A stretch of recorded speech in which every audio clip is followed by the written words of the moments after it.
ఈ వీడియో చూసే ముందుగా ఓం నమః శివాయ అని కామెంట్ చేయండి. ప్రతి శుక్రవారం స్త్రీలు తప్పకుండా చేయవలసిన పనులు. ఈరోజు మనము ఒక అద్భుతమైనటువంటి విషయాన్ని తెలుసుకుందాం. అదేమిటంటే అష్టైశ్వర్యాలను, సకల సంపదలను, ఆయురారోగ్యాలను ప్రసాదించేటువంటి శ్రీ మహాలక్ష్మీదేవికి ఇష్టమైనటువంటి వారము శుక్రవారం అని మనకు పురాణాల్లో చెప్పి ఉన్నారు. ఆ లక్ష్మీదేవి పరిపూర్ణమైనటువంటి అనుగ్రహం మన మీద, మన కుటుంబ సభ్యుల మీద ఉండాలంటే శుక్రవారం రోజున మనం తప్పకుండా కొన్ని పనులు చేసి తీరాలి. పొరపాటును కూడా కొన్ని పనులను అస్సలు చేయకూడదని మనకు తాళపత్ర నిధిలో తెలియపరిచి ఉన్నారు. కాబట్టి లక్ష్మీదేవికి చాలా ప్రీతికరమైనటువంటి ఈ శుక్రవారం రోజున ఏ పనులు చేయాలి, ఏ పనులు చేయకూడదు అనే విషయాలు ఈ వీడియోలో మనం వివరంగా తెలుసుకుందాం. కాబట్టి ఈ వీడియోని ఎక్కడా కూడా స్కిప్ చేయకుండా చివరి వరకు చూడండి. అప్పుడే మేము చెప్పేది మీకు పూర్తిగా అర్థమవుతుంది. అలాగే ఈ వీడియోకి ఒక లైక్ చేయండి. మీ యొక్క లైక్ అనేది మాకు ఎంతగానో సపోర్ట్ని ఇస్తుంది. లక్ష్మీదేవికి ప్రీతిపాత్రమైనటువంటి ఈ శుక్రవారం రోజున ప్రాతకాలంలోనే అంటే సూర్యోదయానికంటే ముందే నిద్రలేచి చక్కగా ఇల్లు వాకిలి శుభ్రం చేసుకొని చక్కగా ఇంటి ముందు ముగ్గు వేసి స్నానం చేయాలి.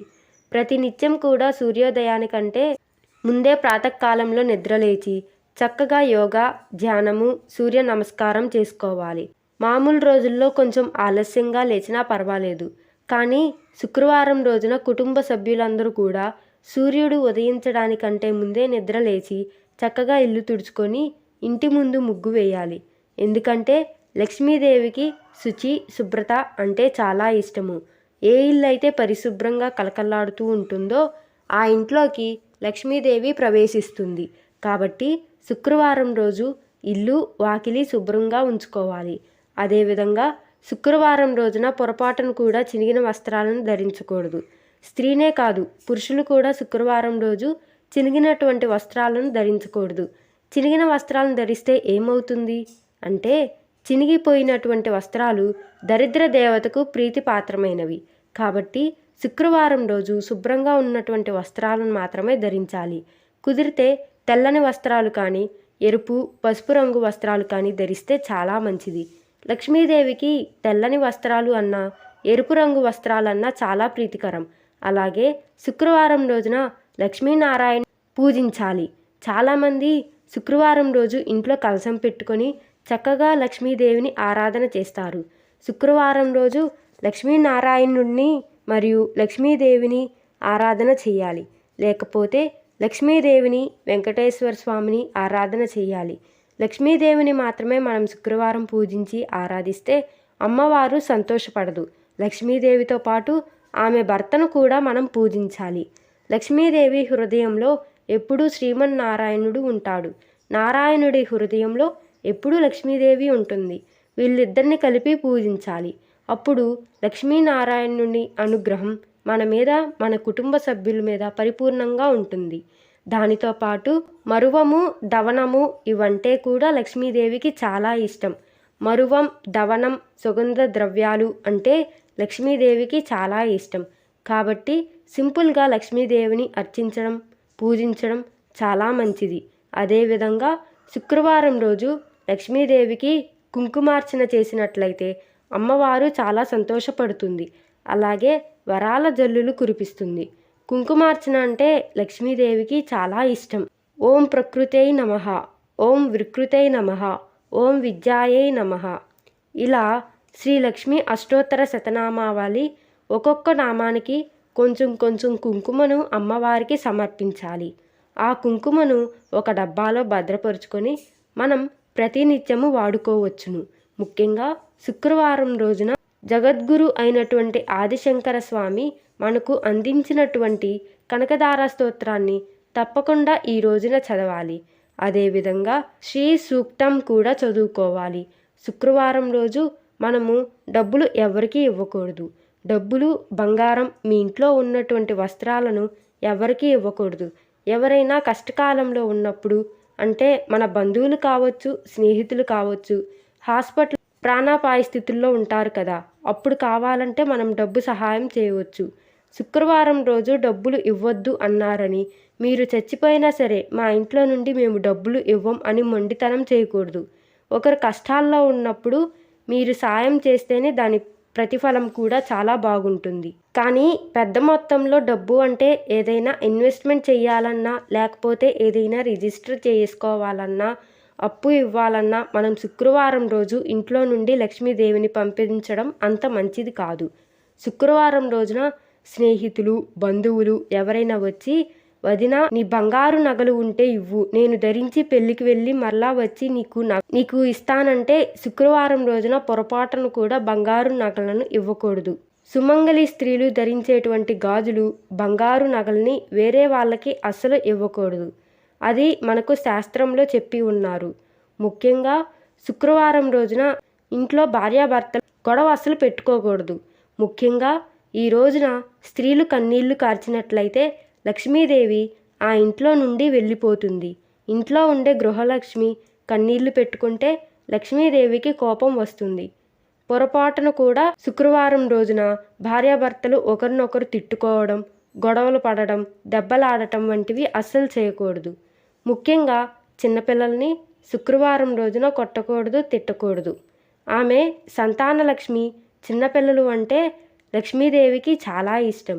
కాబట్టి చిన్నపిల్లల్ని శుక్రవారం రోజున కొట్టకూడదు, తిట్టకూడదు. శుక్రవారం రోజు సాయంకాలం వేళలో ఇంటి ముందు కూర్చొని తలదువ్వుకోవడం, గోర్లు కత్తిరించడం వంటివి అస్సలు చేయకూడదు. ముఖ్యంగా శుక్రవారం రోజు స్త్రీలైనా పురుషులైనా సరే వెంట్రుకలు కత్తిరించడం, గోర్లు కత్తిరించడం వంటివి ఎట్టి పరిస్థితుల్లోనూ చేయకూడదు. సాయంకాలం వేళలో సూర్యాస్తమయం కంటే ముందే ఇల్లు వాకిలి శుభ్రం చేసుకోవాలి. కొంతమంది శుక్రవారం సాయంత్రం 6 తర్వాత ఇల్లును శుభ్రం చేస్తారు. కానీ పొరపాటును కూడా అలా అస్సలు చేయకూడదు. 5 గంటలకు ముందే ఇంటిని శుభ్రం చేసుకోవాలి. ముఖ్యంగా శుక్రవారం రోజు సాయంకాలం 5 గంటల తర్వాత ఇంటి ముందు కూర్చొని భోజనం చేయకూడదు.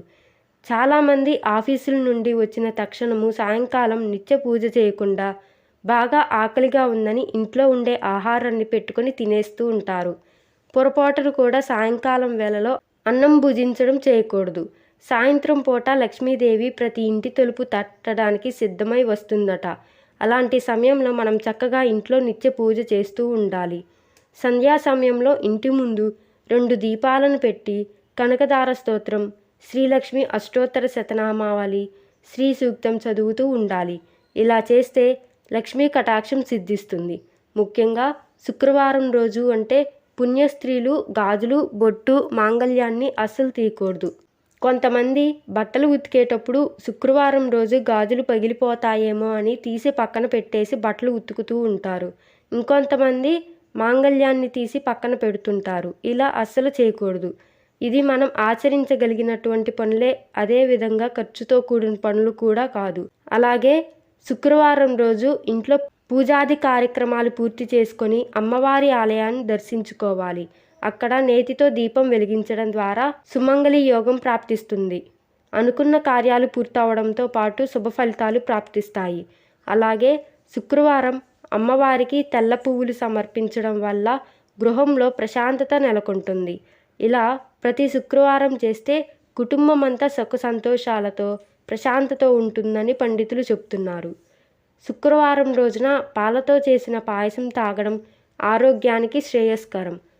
అలాగే మహిళలు తెల్లటి పువ్వులను శిరస్సులో ధరించడం ద్వారా శుభ ఫలితాలు చేకూరుతాయి. శుక్రవారం రోజు విఘ్నేశ్వరుని ఆలయానికి వెళితే గరికమాల తీసుకెళ్ళండి.